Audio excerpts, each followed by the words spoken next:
E para analisar os temas do dia está Rui Leão Martinho, bastonário da Ordem dos Economistas. Rui, muito boa tarde, obrigado por estar presente mais uma vez nesta edição das 12.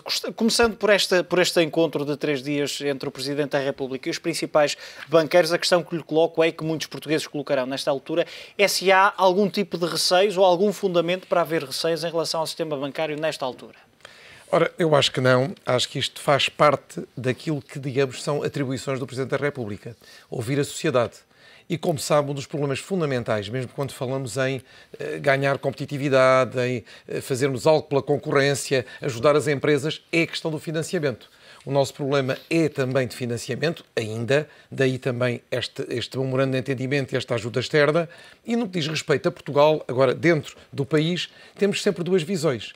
Se ouvir os parceiros sociais em geral, dizem que há dificuldade em obter financiamento, nomeadamente para as PMEs.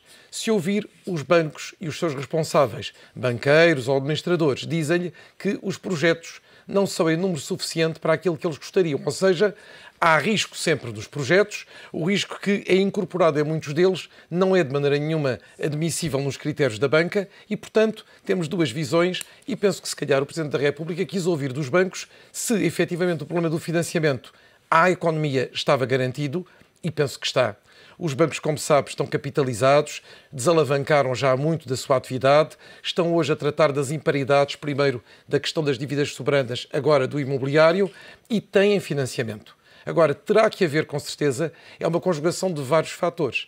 Terá que haver das empresas mais capital próprio quando vão pedir capital alheio, terá que haver dos bancos, e neste momento eu penso que já está a haver, uma análise rigorosa do risco envolvido nesses projetos para depois não virem a criar novas insolvências, novas imparidades, novas situações de crédito mal parado. É possível encontrar aqui uma espécie de meio termo, ou seja, ao nível da exigência pedida pelos bancos para concederem crédito, mas também ao nível da qualidade das empresas que apresentam esses projetos? Eu penso que esse é o ponto ideal, que é conseguir que as empresas tenham alguma capacidade de ter capitais próprios suficientes que garantam a facilidade depois de obterem financiamento bancário para a parte que necessitam complementar e, portanto, terem essa necessidade solvida através da concessão de crédito bancário e, da parte dos bancos, terem também, a pouco e pouco, mais confiança da parte das PMEs, que muitas vezes recorrem ao banco já em fase também muito extrema de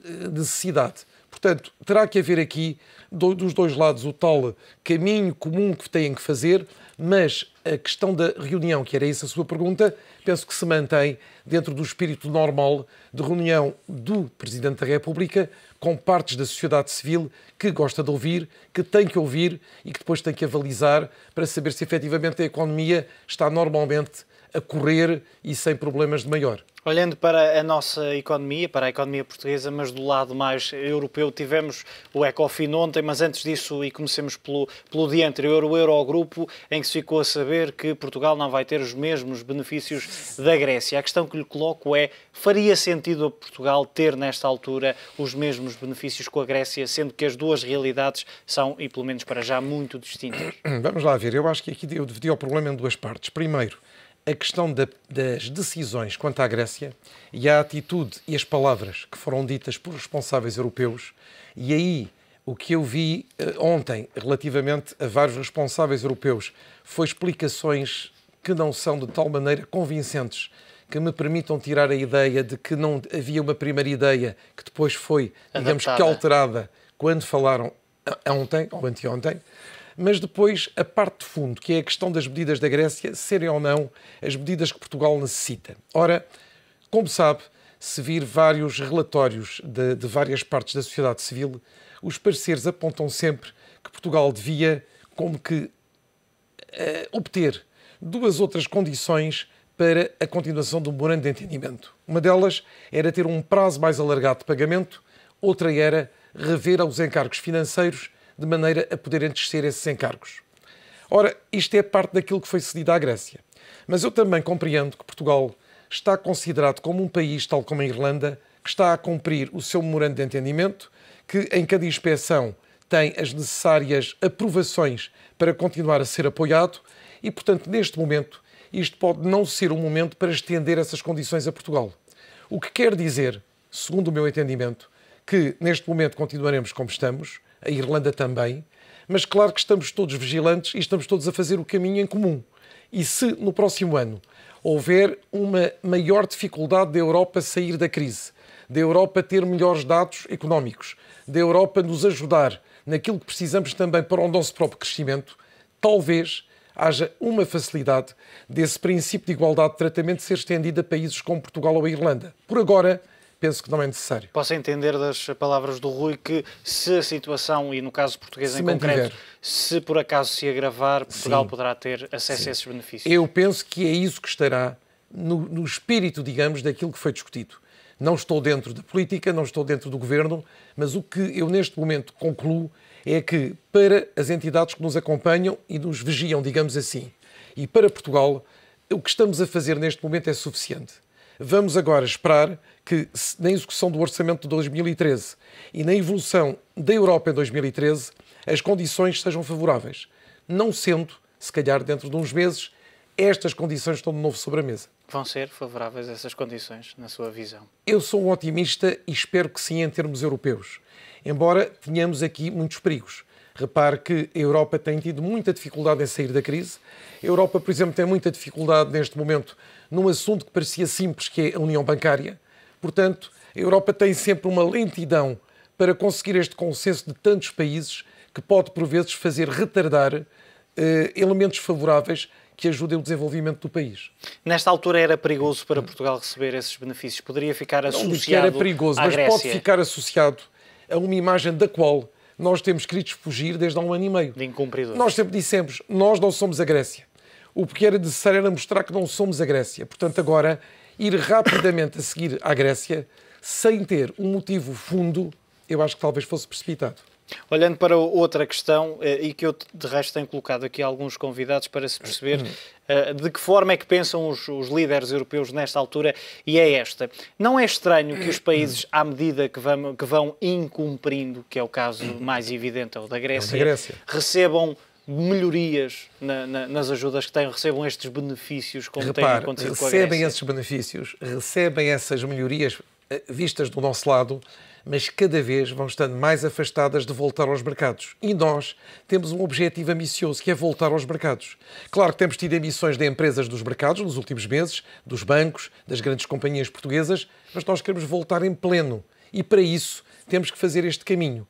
É doloroso, é restritivo, tem, como eu lhe digo, uma certa oposição, digamos, daqueles que acham que já se devia estar a pedir agora mais prazo e menos encargos, mas eu penso que se calhar, se pudermos continuar a trilhá-lo com a aprovação da Europa, com a aprovação das instituições que nos apoiam, talvez no fim tenhamos uma valorização muito superior à de países como a Grécia, que citou, que tenha muitas ajudas, que tenha, como sabe, até perdão de dívida, mas que não voltarão ao mercado nos próximos 20 anos, com certeza. Como é que se explica, e olhando para as decisões e a falta de decisões, diria eu, que têm ocorrido no seio da própria zona euro e da União Europeia, como é que se explica que haja tantas divergências, tantos desentendimentos entre líderes europeus perante uma crise como esta e perante a urgência e a emergência de se ter que sair desta situação? Pois já temos falado aqui, eu acho que a Europa é realmente um puzzle muito complexo, com muitos países, em primeiro lugar, e muitos países diferentes.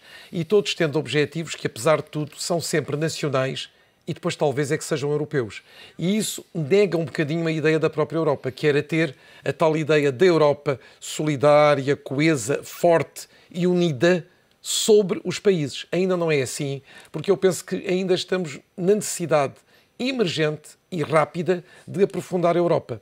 Temos a União Monetária e agora temos que fazer as outras uniões. A União Económica e a União Política. Sem fazer esse aprofundamento, penso que teremos sempre situações como esta. Ficou provado que da teoria à prática vai uma grande diferença quando se fala de união. Vai uma grande diferença e um grande tempo. Como sabem, em tempo isto tem prejuízo para todos. Como é que vai, na sua perspectiva, haver uma cedência, porque terá que haver obrigatoriamente, e temos aqui dois grandes blocos, França e Alemanha, em relação à União Bancária. Certo. Qual dos dois é que vai ceder? Vamos ter uma Alemanha a abdicar um pouco daquela supervisão direta que quer sobre os seus bancos para ceder ao BCE? Vamos lá ver. Eu acho que a posição que tomou ontem o nosso Ministro das Finanças é é a posição que se deve ter relativamente à União Bancária. Nós devemos estar um pouco despojados sobre ideias locais e regionais para ter efetivamente uma visão de conjunto global.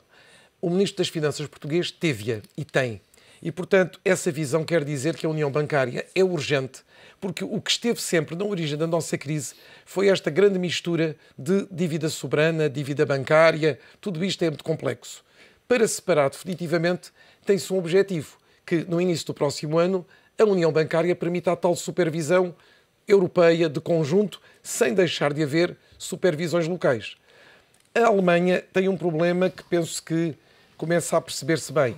É que a Alemanha tem grandes bancos e depois tem os chamados bancos regionais, as Sparkassas e, portanto, bancos dos próprios landes, das próprias regiões federadas, e talvez não queira perder o controle desses bancos para uma união bancária que vai, quando estiver em pleno, abarcar mais de 6 mil bancos europeus. E, portanto, está aqui a tentar, se calhar, deter o caminho para a entrada em vigor da união bancária.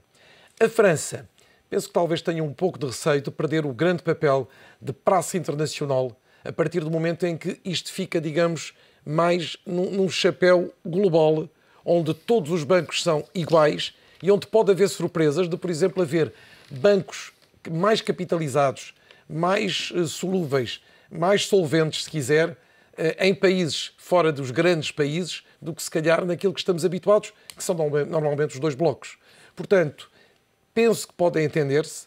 Eu gostaria muito que se entendessem agora, ainda em dezembro, e que em janeiro tivéssemos um novo figurino. Ainda no próximo dia, já na próxima quinta-feira, dia 12 de dezembro. É já. Isto é dentro de 4, 5 dias e a Europa por vezes surpreende-nos. Mas da maneira como decorreu esta reunião última, penso que a dificuldade de entendimento é capaz de estar relativamente ainda num horizonte mais longínquo. Mas não é bom.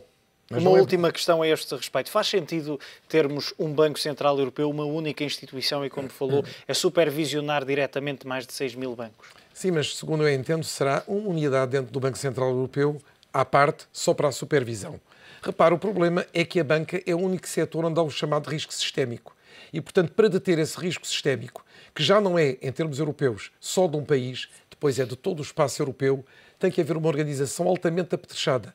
Tecnicamente, humanamente, fisicamente, tem que estar muito apetrechada e tem que ter os mesmos critérios para julgar todos, porque todos têm também as mesmas exigências. Portanto, eu penso que seja no BCE ou fosse noutra unidade, é possível de o fazer, é possível de o construir, mas leva tempo. É por isso que a aprovação agora era ótima para começarmos a trabalhar já em janeiro. Rui, muito obrigado pela sua análise nesta edição das 12, a análise de Rui Leão Martinho, bastonário da Ordem dos Economistas.